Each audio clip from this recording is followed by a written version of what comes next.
ফেব্রুয়ারিকে সামনে রেখে ভাষাকে সামনে রেখে আমাদের আন্দোলনের মধ্য দিয়ে যে আমরা ভাষা অর্জন করেছি সেই শহীদদের প্রতি ভাষার মাসে আমি আমার কৃতজ্ঞতা এবং ধন্যবাদ জানাই।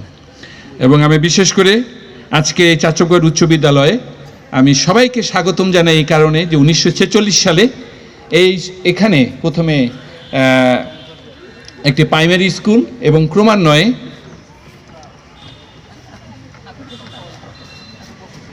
ক্রমান্বয়ে এই স্কুল ধাপে ধাপে প্রাইমারি স্কুল থেকে জুনিয়র হাই স্কুল এবং জুনিয়র হাই স্কুল থেকে 1987 সালে আমরা হাই স্কুল লাভ করি এবং তারপর থেকে আমরা এই স্কুল ক্রমান্বয়ে এগিয়ে যাচ্ছে।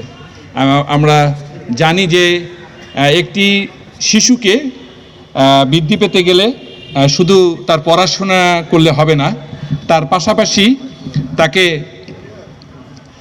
সংস্কৃতি মনা হতে হবে। সেটা আমরা জানি যে অনেক সময় সেটি তাকে অবশ্যই সংস্কৃতি মনা লোক বলতে আমরা বুঝি যে সে কিছু ক্রিয়েটিভিটি তার মধ্যে থাকতে হবে, সে গান করবে, নাচ করবে, আর্ট করবে, কবিতা আবৃত্তি করবে, কারণ এটা বাংলাদেশের একটা সংস্কৃতি। আর আমরা এই সংস্কৃতি যদি না থাকে আমরা সুনাগরিক হিসাবে কখনো আমরা বেড়ে উঠতে পারি না। শুধু পড়াশোনায় আমাদের জানলে হবে না, কিন্তু সর্বক্ষেত্রে আমাদের সেই বিদ্যা অর্জন করতে হবে। এবং স্কুল হচ্ছে এমন একটি মাধ্যম যেখানে আমাদের স্কুলে কার্যক্রমের মধ্যে দিয়ে ছেলেমেয়েরা তাদের সংস্কৃতি চর্চা করে থাকে। শুধু তাই নয়, পাশাপাশি তারা স্কাউট, গার্লস গাইড, হলদে পাখি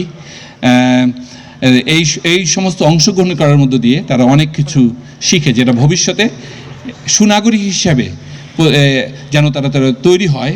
অভিভাবকদের পাশাপাশি স্কুল এক্ষেত্রে সাহায্যের এগিয়ে বাড়ে। আমি বিশেষ করে কথা বাড়াবো না, যেহেতু আজকে আমাদের মাঝে অতিথিরা রয়েছেন।